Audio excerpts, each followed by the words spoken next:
What's up, folks? This is Kwesi Fulton here in the man cave with George Thompson. Now, who is Mr. Thompson? Now, how I met him was at StretchBot.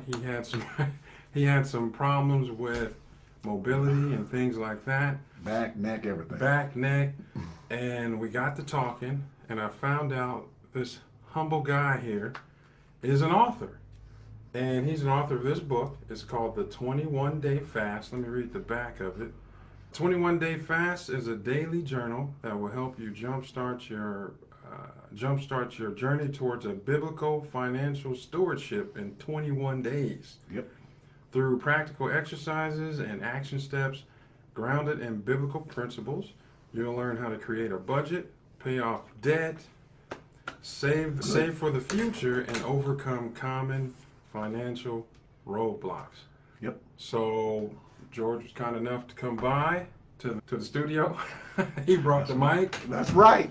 And so I have a few questions for him, but first, tell everybody a little bit about yourself. First of all, I've dedicated my life to helping people get to the next level financially. So this is actually my 6th book, and how this book came about is, you ever heard of a fast, like how people fast from food? You know, like you've seen that intermittent fasting or different things from food. Also biblically from meat, sweets, and alcohol and things like that. Yeah. So this book was a financial fast. So it's showing you how to get rid of things that are stumbling blocks and then I give you a blueprint on how you get to the next level. Like I find out what level you're at, whether that's struggling and sinking, like you're having problems with your finances, all the way up to where you're doing good. I show you how to get from one level to the next level to the next level.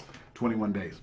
You know, I think you said that in your book. There was how many stages? I think it was. So there's 4 stages of financial growth. Right. So And that you go through. But then also you find out what level people are at. First of all, that's 5. First of all, struggling and sinking means your inability to pay your current bills.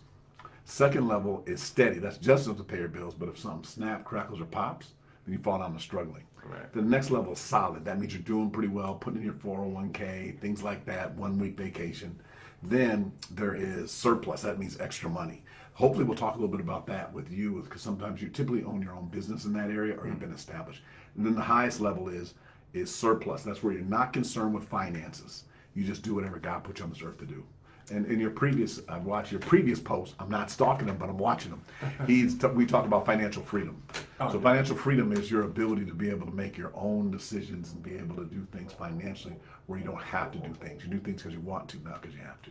Yeah. So I show people how to do that, and I walk them through levels. Then one other thing I just want to add is that go ahead. You said about getting out of debt.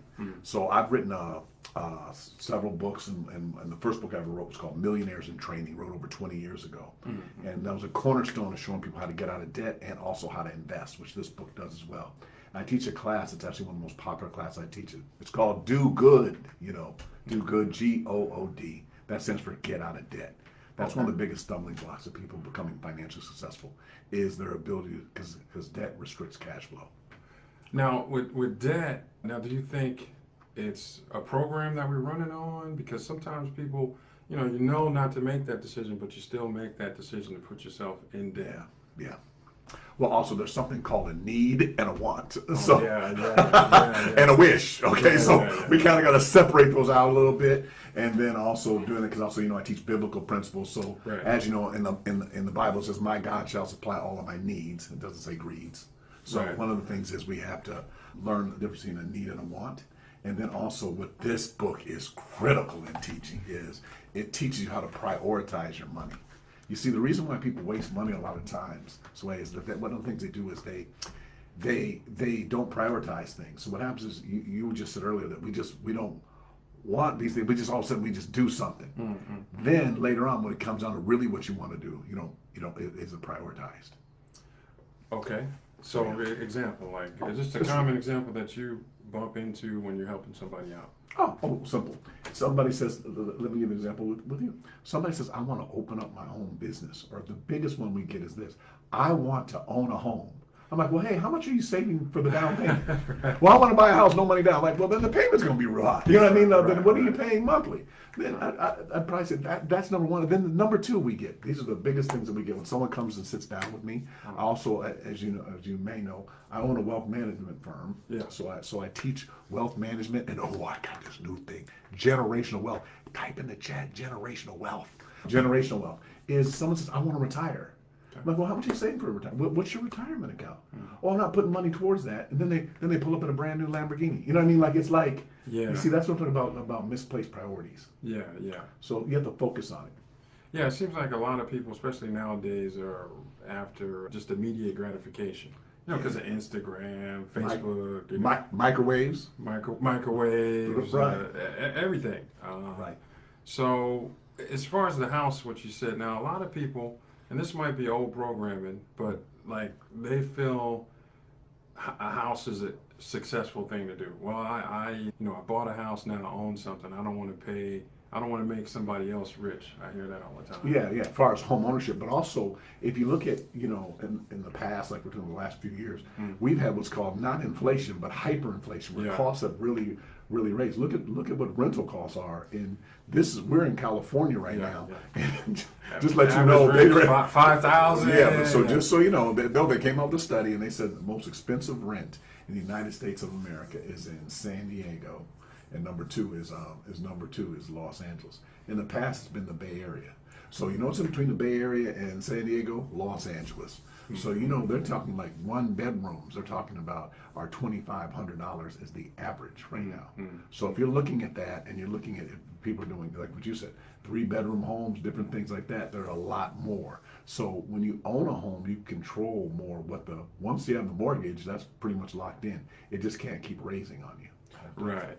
And okay, so you're saying the first thing you should do is save up money towards getting the house. So you're more no, you should set a goal of what you want to do. Oh, okay. We don't ever tell people, hey, because if we want you to buy a house more than you do, that doesn't work. Right. So like it's just when someone comes to me, usually they're saying, I want to retire, or kind of in another areas, I want to open my own business.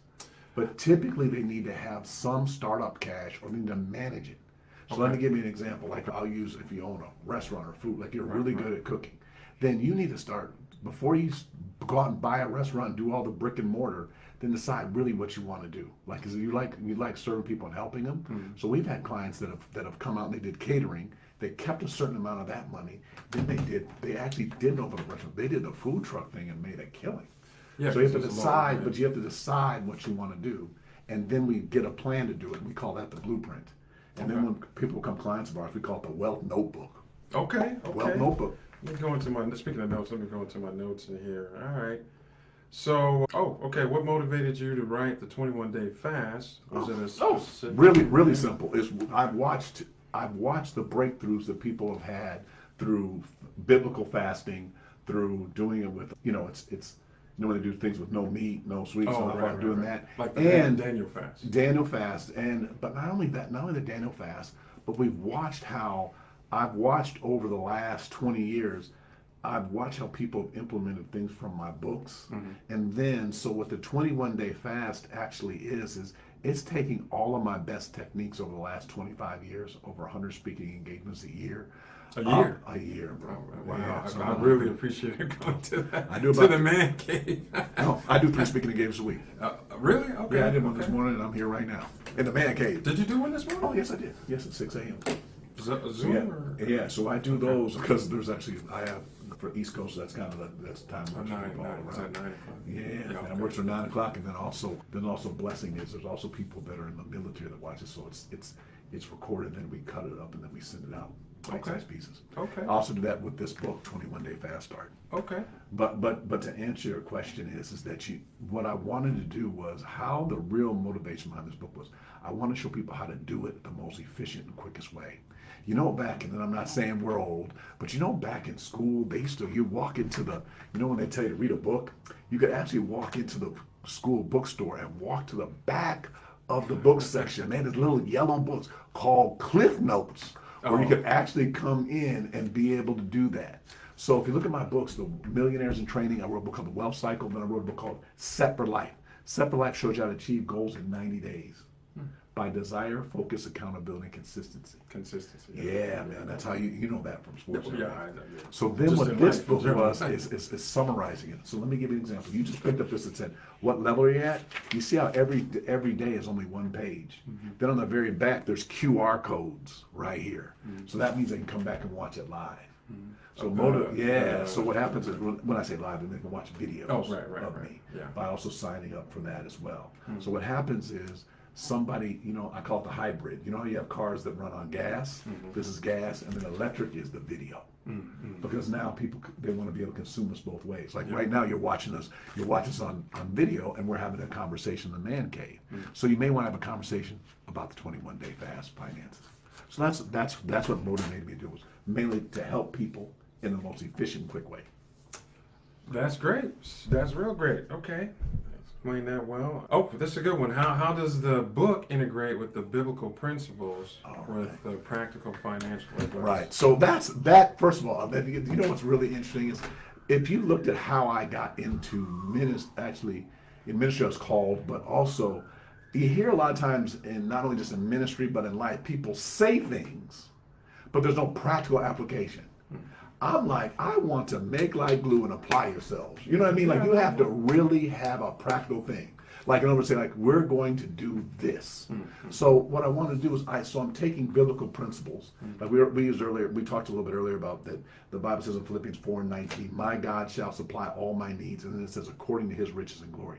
That means God already has it. He blesses you with things. You just want to be a good steward over things. So I'm showing you how to practically apply it.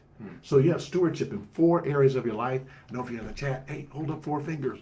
First is time. There's 86,400 seconds in a day. And how well you manage that dictates how well you do in life. So you can't, it's like a bank, you can't get a refund. No. You get time. Second, you have a talent or a skill. The Bible says that in Ephesians 2:10 that you're uniquely made, so you don't need to be like anybody. By the way, I'm a twin. And I met his sister. Yeah, you met my sister. It's true. So yeah, you met my sister, Jennifer. Okay, I'm a twin, but also I have twins. We all have different fingerprints. Right. You are so unique. I want your skill or what you have to be out there. Time, talent. Third is temple. This is you. I'll let you have that. That's the top of your head, the tips of your toes. You got to take care of your temple. You know, like I have younger kids, so that's why I come to Stretch Lab, because they shoot baskets. The ball comes up. Stretch spot. Don't say it loud. I know. Stretch spot. That's the only place I go. I ain't been to that. Yeah, I know. No problem. Stretch spot is my kids. I want them to be able to be, as they get older, I still want to be in good shape and be able to monitor that. So then that's health. And then the fourth, treasure. That's your finances. You want to make sure you're managing all 4 of those. And the Bible teaches about stewardship and biblical stewardship. And there's over 2,000 scriptures that mention finance in the Bible. The Bible also has about 50 parables in it. Most of them involve possession, how well you manage what God has blessed you with. So yes. So, do you have a parable in the Bible that you know offhand? Oh, I do. Yes. Okay. Right there. So one that's. So first of all, I have a lot of them, but let's just use one. Okay, cool. Matthew 25:14-30. A man goes on a journey and he trusts his servants. One he gives 5 talents. To another he gives 2. To another he gives 1. The one with 5 talents went out at once and doubled it. The one with 2 talents went out and doubled it. The one with 1 talent went out and buried it in the ground. Then he went and called him the wicked and lazy servant and took it from the one that had 1 and gave it to the one that had 5. If you adjust a talent for inflation, that's over $250,000. So he gave one man over $1 million. Gave another man about $400,000. Another person about $250,000. And it says we're giving it based on our ability. So that's one of the things we need to learn, is that we need to change our ability when we're managing money. That's one. The second is the one with 2 talents went out and doubled it, just like the one with 5. So he learned how to work what he was given with. And that's why we want to work what we're given with. Good. And if you see the one that had 1 and buried in the ground, that was before they had credit cards and debt and stuff like that. Imagine today. Yeah, that would be like a credit card. Yeah, there you go. Or I call it plastic crack. Yeah. You know, give you artificial high. Yeah. It's wrong, you do it anyway. I get that. Okay. Right. And then also, hey, you know what's interesting is I'm going to ask you a question since you're asking me questions. All right. All right. So entrepreneurship. You know, what are some of the things that you think are important about entrepreneurship and that people should really, you know, something that people should really learn and do as far as that you teach in entrepreneurship? I mean, there's a lot there. I'd say the first one is have a realistic goal. Right. Because at least, because I got a few businesses. So for like StretchBot, like a lot of people ask, man, hey man, you know, like what does it take, you know? Yeah. And I'm like, well, you need a lot of money to start. You need a plan, and you need a skill, like you said, so you can train. So my goal was to help people move better. Right. And I was doing it before this, and I just think, obviously you need money, you need a plan, and you need to be consistent. Gotcha. I mean, consistency is the key. Right. And Gotcha. you need to work your craft. Right. Like not just, let's say I'm a good stretcher, you know, or I'm a good entrepreneur, but daily I'm continuously working on my craft to sharpen it. Good. You know? Here, let me hype up StretchBot real quick. StretchBot is this. I'll tell you a couple things. Reason why I think your business is really good and why I come there. Number one, you're very. I'm gonna go over consistent, but you have a really good culture there. Whenever I go there, it's like great people. Every time we come there, they're more excited about stretching me. You know, I want them to be as excited as I am about it. Yeah. You mean you don't want to go to no restaurant and like, hey, what's good here? Like, I don't eat here. I'm like, let me get up. You know what I mean? Like, you know what I mean? Like, it's like you're really committed to it, and just and then also feel like I'm part of a family. And in doing that, so when you have a business, also I think what you just said is really good, is having a plan. Because I think that people have ideas, but they don't actually put them to plans and walk through them. The financial plan, the plan on training the plan on when you have a brick and mortar, the plan on training the staff, and making sure the staff stays engaged as long as they can. Right. Because you know, with staff, and the mindset you got to have with a business owner, it's almost like a basketball team. You know, there's players that are going to be good for a little bit, and then you know you got to trade them. You got to keep or you got to trade them, or you got to train them better. Or I mean, that's pretty much how business is. It's like a basketball team. Right. If you don't have if you got a selfish player on your team or a bad apple, that can ruin the whole culture of the squad. Right. So, and that's good because you have good people. Because even the people I've referred, they come back and say, "Hey, did you work with such and such?" I'm like, "No." I say, "Hey, it was awesome." So that's really good. That's really good. Okay. Good. Well, Hey, can I share a business tip with you as well? Sure. So hey, also one of the things whenever I do businesses, can you guys hold up 4 fingers again? 4 fingers. So see, I'm interactive because it helps you remember things, but that's why I'm doing that. Not to do that, but hold up 4 fingers. Whenever you run a business, this is one of the things we walk through to have them do. There's 4 areas you want to always focus on when you have a business. If you had vice presidents, these would be your first 4 vice presidents, but starting off, you probably have to do all 4 of them. Number 1 is marketing. So we said that plan. You want to have a marketing plan, okay?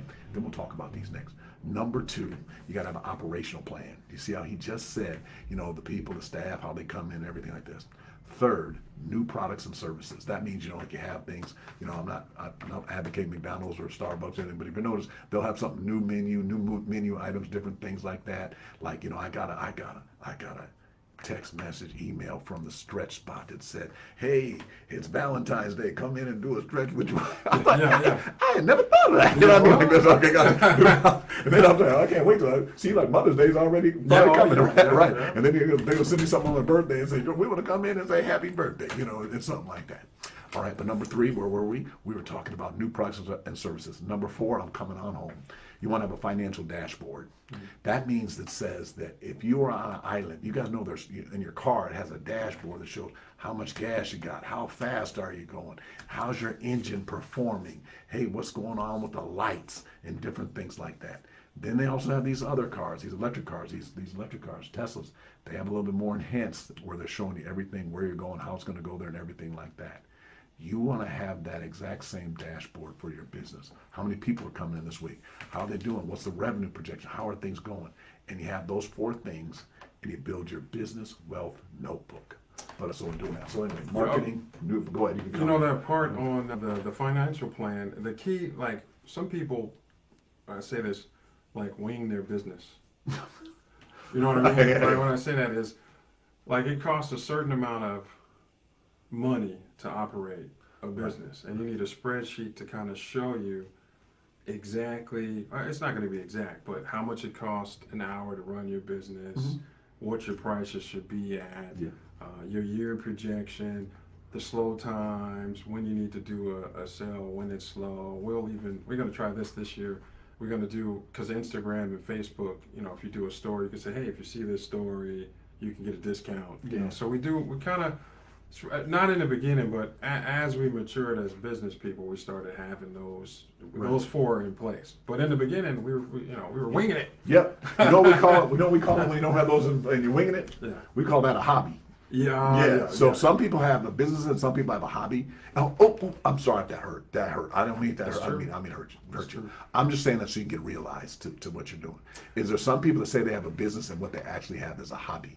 If you're not making money or you don't have a plan to make money and you're just doing that and you're just doing it, and I'm using the term winging it because we in the man cave. If you're winging it, that's a hobby. So what I'm going to do is turn that into a profitable business. Then also we're going to talk about scaling that business. And then I'll talk about, clap my hands in advance, scale, not only scaling it, but passing it on. That's generational wealth. Either are you going to sell the business or are you going to, so the business has to learn to work without you, or you're going to pass it on to your children and your children's children.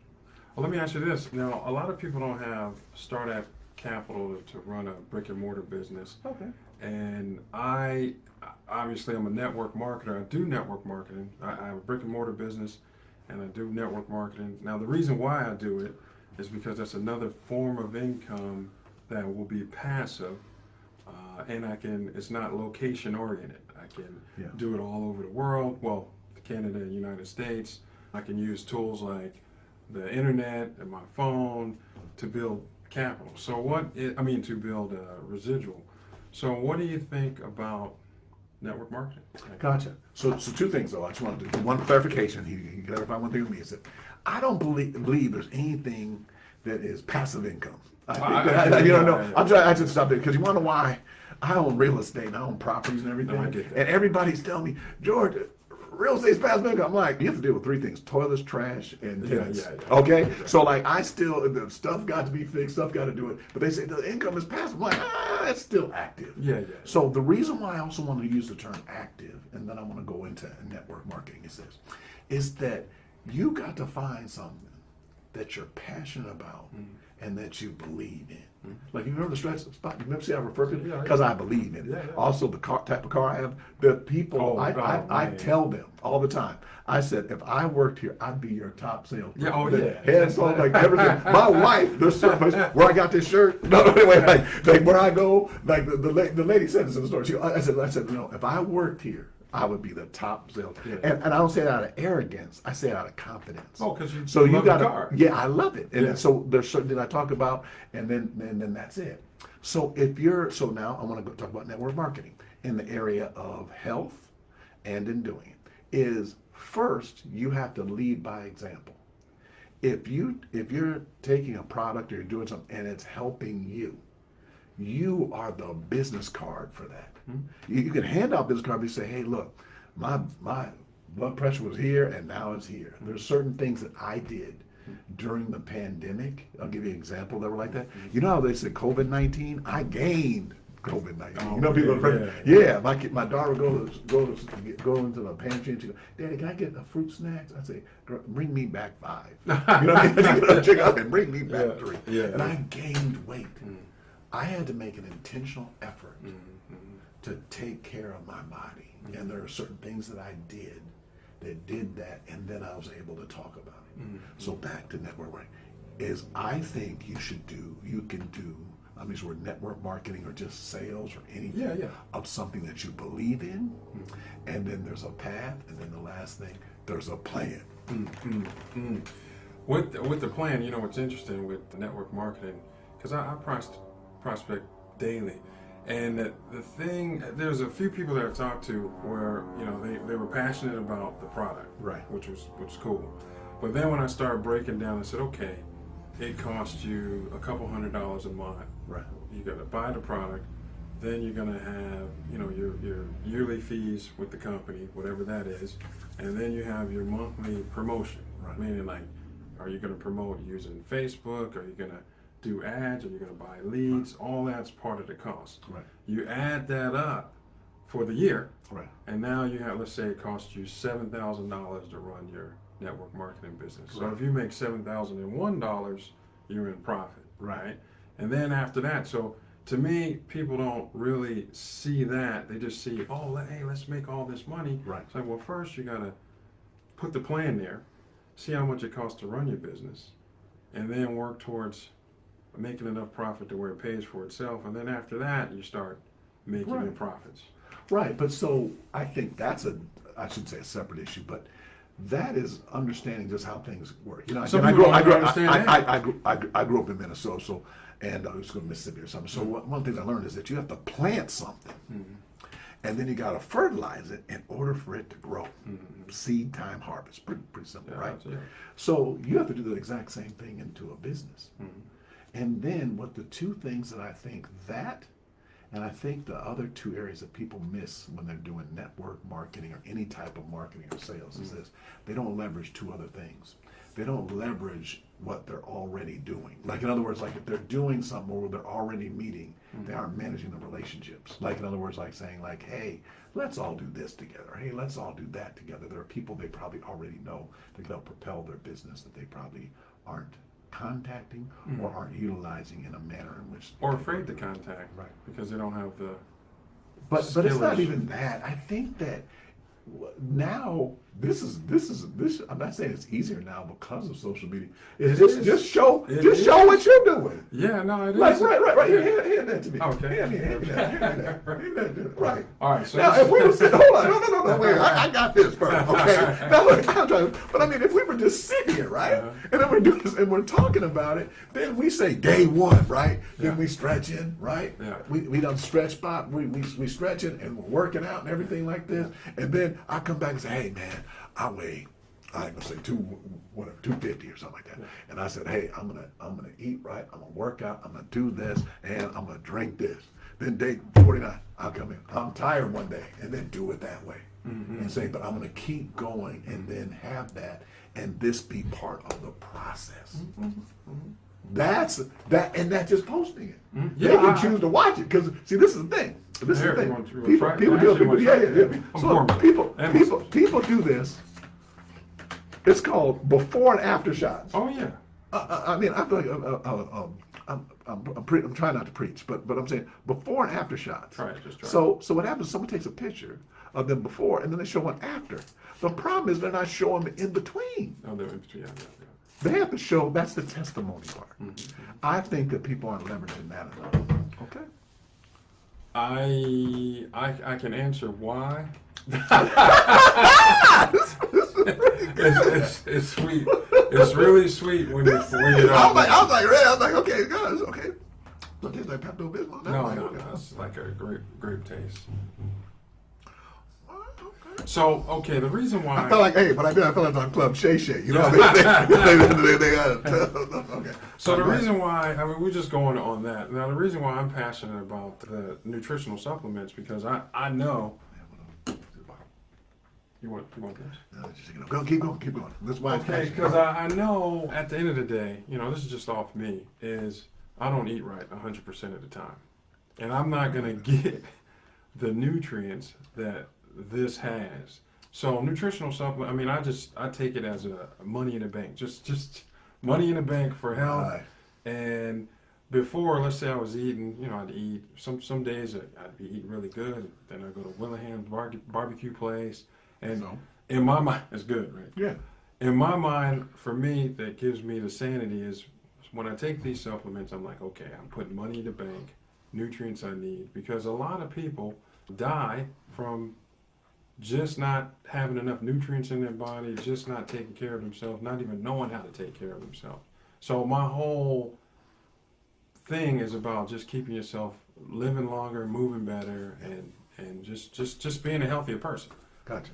Hey, here, hold this. And then I see these ingredients, and I see how they're doing. Yeah, just be realistic here for a minute. Okay. So we met with these cardiologists. They brought these cardiologists into our church when we were doing this thing. We had a health month, and that was one of the leading killers was heart disease and different things like this and cancer. So this doctor walks up, his cardiologist, he's from Louisiana. Just giving that to you up front.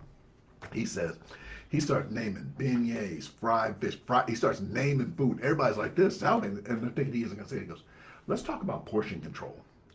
I think because of the ad, because of, I don't want to blame everything on social media, but the pictures you see on Yelp of some of these restaurants, it's not about, like you just said, well, you said the barbecue spots that you go to, and I have a couple of spots I go to, and everything like this. Saying not to eat that, it's crazy. it's crazy. Like, that's unrealistic.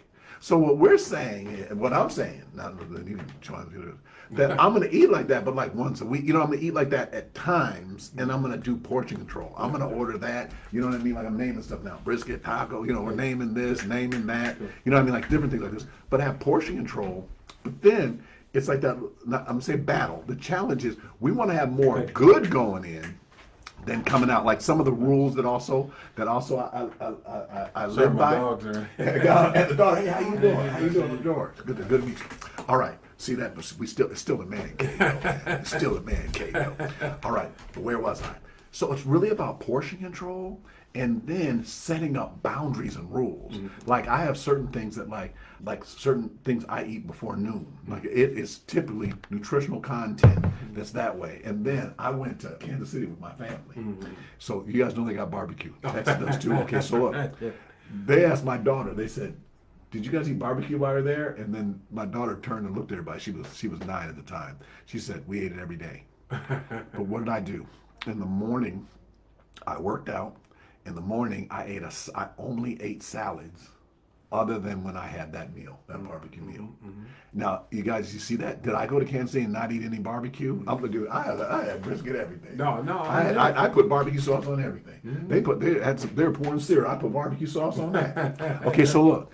So we're not telling you not to live your life, but we're showing you how to live it so you can live it longer. Right. Also, not talking finance, but that's one of the areas that, see, people's biggest challenge is we're trying to change, not just that you just live a few days longer. What we want to do is we want to increase what's called longevity.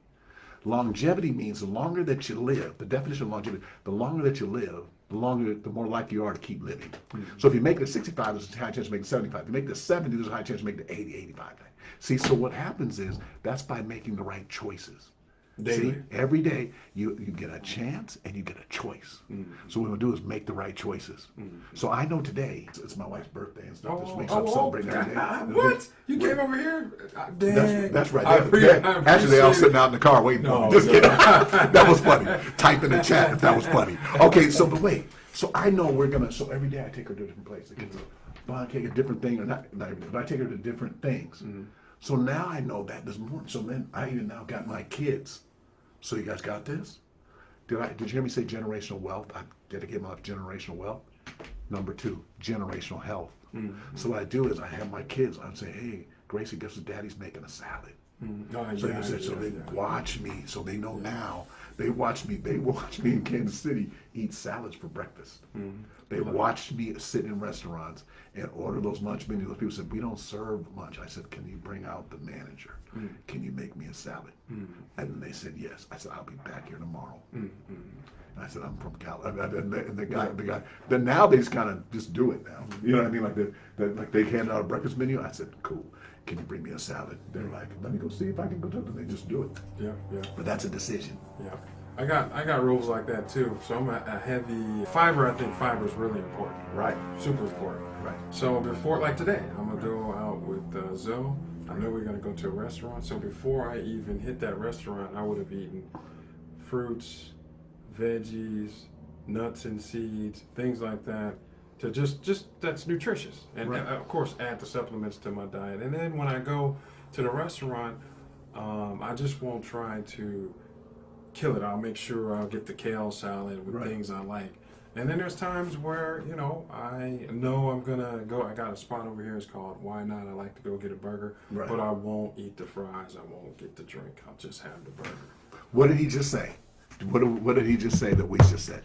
We're kind of setting boundaries. Like, in other words, like this, like when I went to the barbecue place, I pretty much just got the right stuff. Right. I didn't get the fried okra with the fried fish, with the fried pickles, with the fried. They was fried cotton candy, fried. I mean, they was frying everything. You know what I mean? Like, Yeah. so what you do is you kind of, you do that, and then back to portion control. You know what I mean? Like you do that, but then that's it. And you kind of come in there and you work with that. I think those are things that help people make the right decision, because I just want to make what you said earlier, have a realistic plan. Right. Really. Telling someone to go to Louisiana and then not eat. Right, that's crazy. That's crazy. so I just say, just bring a salad with you. Yeah. You know what I mean? Like, and do that. Not only that, and meal prep. Like one of the things also is that, you know, I hear you talk about your kids. They're ready, fit, go. Yeah. Oh yeah. Yeah. Let's talk about that. Then I'm going to go to Hawaii. All right. But so ready to go. That's a great example. There's a restaurant, and you know how I found out about that restaurant? Because the USA Volleyball, the beach team. I'm treasured with USA Volleyball currently, and I started meeting them there. And then when I would have meetings with them, I would watch how they would eat. So when you're talking, they would eat. Yes. And they would have and then they would kind of look at the box and would say, the carbs, the fat, the protein, the total calories, and then the macro. They have the macros in there. So they would have it like that, and then he would take 3 or 4 more. So he would have those as their meals. Comes in, right? And you know, by the way, he's in complete shape. You know, he's playing beach volleyball. I mean, you know what shape he's in. This MMA guy comes in, right? And he's the same way with his little crew. First thing I say, so I'm talking to him. He goes, "Hey, yeah, he's also on the board with me." And he goes, "George Thompson, you know, the guy like this." I shake his hand. I go, "Hey, you know what you need to do to the MMA guy?" I said, "You need to work out." And he looked at me and laughed, because he was in shape, and all those little guys with him, because they're used to that. But see, that's a lifestyle. Once you start eating right, living right, managing your finances right, it becomes a lifestyle. Like now, it's not a bit like my kids are like, if they see me eating a salad, it's not like, wow, he's eating a salad. Right. Or when my wife, when we do things, we walk together and everything like this. Then if you watch a lot of my social media, I do something called the wealth walk, where I walk because it's doing 2 things at once. It's doing health and it's doing wealth. So you gotta do those at the time. You know, like a wealth talk or wealth walk, or you're doing those. Just same thing with entrepreneurship. You're not only helping, it's a win-win-win. You're helping people, that's first and foremost. Then you're helping people. You're also helping yourself, because you have to live it. Please don't sell nothing that you ain't doing. You know what I mean? Like, so if you do that, I'm 100% against that. I'm 100% passionate about whatever you're passionate about, and do it. If it's legal, I'm saying, be passionate. Don't put that down. Don't take me out of context.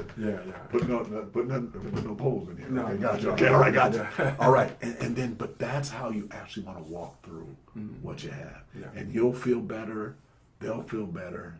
And all, because we really need that right now. Well, he knows me, and I mean, I pretty much do. I mean, I stretch, I'm into fitness.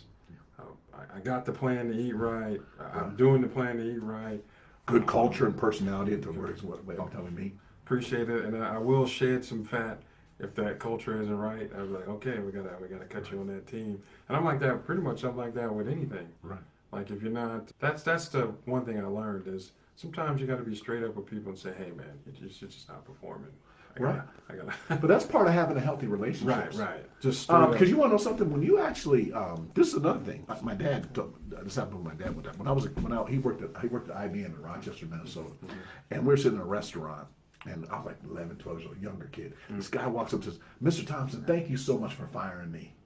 I am doing so much better at my new job and this and that." And then he walked away, and he had just walked away with his kids. I said, "Dad, you fired that guy?" I'll never forget this, because this was like a long time ago. I was like 20 years old. He said, "Son, I've never fired anybody. They fire themselves." Oh yeah, that's so true. See, he said he's still supposed to work at 7:00 in the morning. He would set up his tools at 7:00. I was like, no, we got to be running. You know what I mean? Me and you both played athletics at a level. Right. And when we started our practice in college, they started at 4:30. We didn't stretch at 4:30. Like when they said like this, they would beep and they blew that whistle. They're like, "Okay, line up." Like we weren't stretching. And then we finished it. We finished 4 hours later. Then we didn't lift weight. Then we lifted weights. Then we ate. Then we watched film. Like you can't do and doing that. So it's about you being mentally prepared too. That's what built that. But you never fire people. They fire themselves. Second is people quit before they quit. People quit before they quit. When someone gives you a 2-week notice, They've already. They already. I mean, might as well leave today. We do that. Just put your stuff on the table. Just let me know they've already left mentally. Yeah, mentally. Yeah. That's why you get the right people and you run with them. Yeah, you run with them, but people run their course as well. You know, like sometimes, at least for us at StretchBot, we've churned out really good people. They were with us for a while, and then they went on and just did better things. You know? But that was better for you because you know you like. And then again, try not to preach. But there's a season that people have. There's a time for everything, and that was the right thing at that time. And for StretchBot, but then also for them.